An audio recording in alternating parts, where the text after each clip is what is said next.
समय पहले की बात है। एक गांव में चरणदास नाम का आदमी अपनी पत्नी कलावती के साथ रहता था। अगर कभी कोई झूठ या ठगी बात करता तो चरणदास इन दोनों में मास्टर थे। एक दिन उसके दिमाग में एक ख्याल आया कि अगर उसको अमीर आदमी बनना है तो ठगने के लिए गांव का सरदार ठीक आदमी रहेगा। एक दिन उसने अपनी पत्नी से कहा, मैंने अमीर बनने के लिए एक तरकीब सोची है। उसमें तुमको और बकरी दोनों को मेरी सहायता करनी पड़ेगी, क्योंकि अब केवल तुम दोनों ही मेरे पास रह गए हो और तुम तो मेरे लिए बहुत ही कीमती हो। खास करके इस समय अपनी तरकीब को काम में लाने के लिए मुझे तुम्हारे सोने के हार की जरूरत पड़ेगी, जो मैं अपनी बकरी को दूंगा। जी ठीक है, आप जैसा बोलोगे मैं वही करूंगी, लेकिन इस बात का ख्याल रखना कि वो हार तुम्हारी माँ यानी मेरी सास की आखिरी निशानी है। अगले दिन उसने अपनी पत्नी का सोने का हार लिया और उसके कई छोटे छोटे टुकड़े कर दिए। उनमें से एक टुकड़ा उसने बकरी के चारे में मिला दिया। बाद में जब बकरी ने नींद की तो उसमें वह सोने का टुकड़ा चमक रहा था। उसने फिर एक बार बकरी के चारे में एक सोने का टुकड़ा मिला दिया और बकरी को लेकर वह गांव के सरदार के घर पहुंचा और आवाज लगाई, सरदार की जय हो, सरदार अमर रहे। कहो मेरे बच्चे, कैसे आना हुआ? सरदार, मेरे पास एक बहुत ही खास खबर है जिससे आप सबसे अमीर आदमी बन सकते हो। तब तुम ये खबर अपने पास ही रखकर खुद ही अमीर क्यों नहीं बन जाते? क्योंकि इतनी अमीरी तो केवल सरदारों को ही अच्छी लगती है। जहाँ पना अगर मैं इतना अमीर बन गया तो मुझे यकीन है वह खजाना मुझसे आप ले लेंगे। इसलिए मैंने यह सोचा कि उसे मैं आपको अपने आप ही दे दूं। चरणदास, तुम बहुत ही अक्लमंद आदमी हो। बताओ क्या खबर है? चरणदास ने अपनी बकरी और उसकी लीद सरदार को दिखाई। सरदार को ऐसी बकरी देखकर बहुत आश्चर्य हुआ जो अपनी लीद में सोना निकालती है। इससे पहले ही वह अपने आश्चर्य पर काबू पाता कि इतने में बकरी ने फिर से लीद दे दी और उसमें भी सोने का एक टुकड़ा चमचमा रहा था। तुम इस बकरी का क्या लोगे?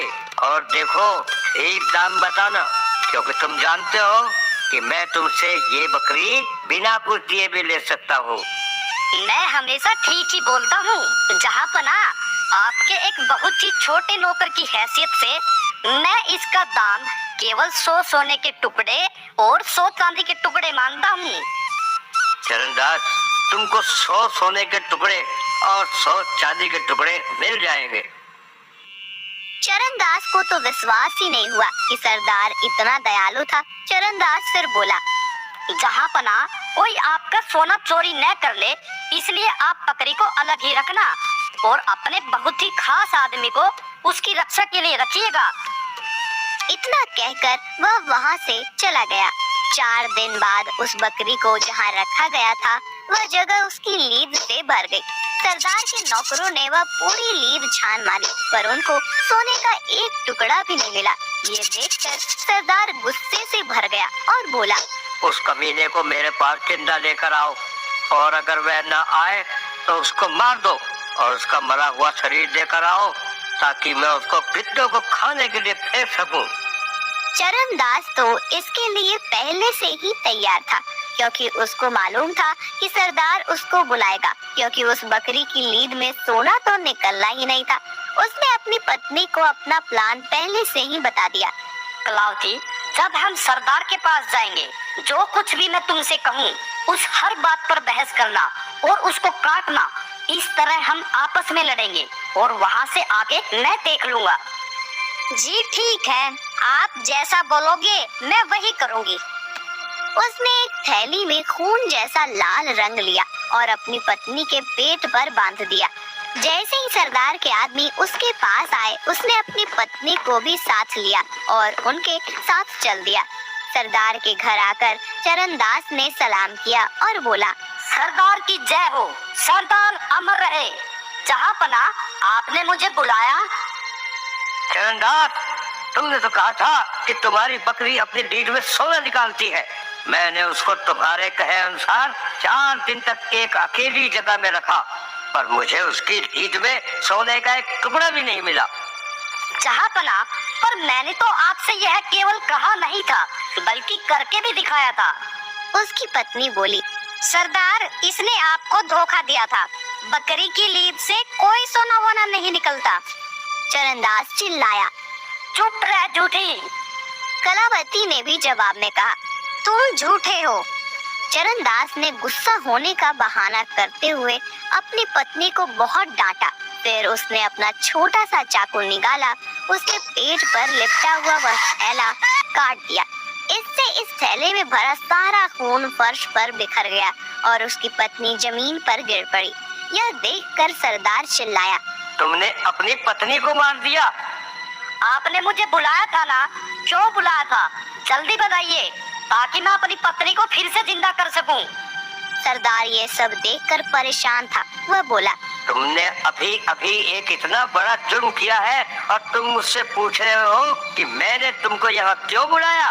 भूल जाओ कि मैंने तुमको यहाँ बुलाया है। तुमने अपनी पत्नी को मारा है। तुमने एक भयानक जुर्म किया है, वह भी मेरी आंखों के सामने। अब तुम उसकी सजा भुगतने के लिए तैयार हो जाओ। चरणदास ने तुरंत ही एक गिलास भरकर पानी मांगा।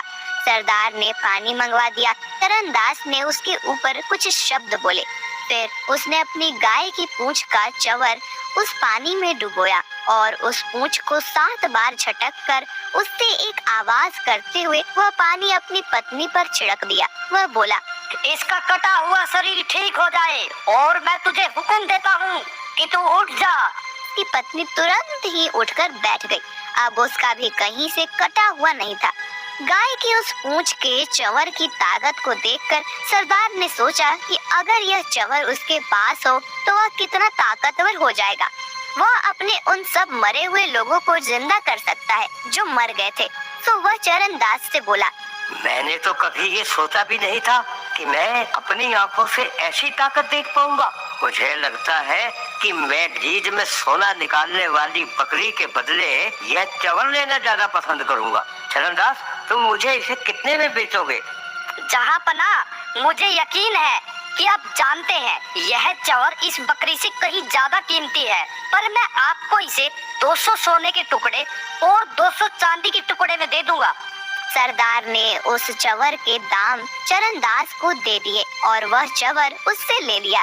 एक दिन जब सरदार अपने सलाहकारों के साथ खा पी रहे थे तो उसी समय उसकी एक पत्नी वहां और खाना रखने के लिए आई।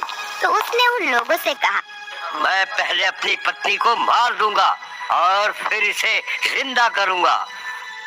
तुरंत ही उसने अपनी पत्नी को पकड़कर जमीन पर गिरा दिया और उसका गला काट दिया। उसका एक सलाहकार ये देखकर घबरा गया और चीख पड़ा, सरदार, यह आपने क्या किया? आपने तो उन्हें मार ही दिया। ठीक है, अब हम खाना खाते हैं और पीते हैं। बाद में मैं इसको जल्द ही जिंदा कर दूंगा।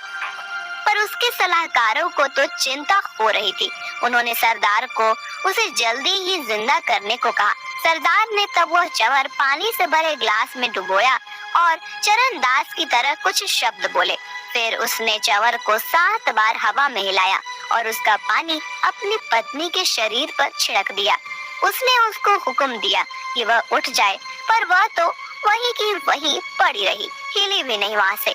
उसने वह सब एक बार और दोहराया, पर फिर भी कुछ नहीं हुआ। ये देखकर वह खुद भी डर गया। उसने अपने नौकरों को फिर से चरणदास को लाने के लिए कहा और बोला, अब की बार तो चरणदास को मरना ही पड़ेगा। नौकर चरणदास को सरदार के पास ले आए।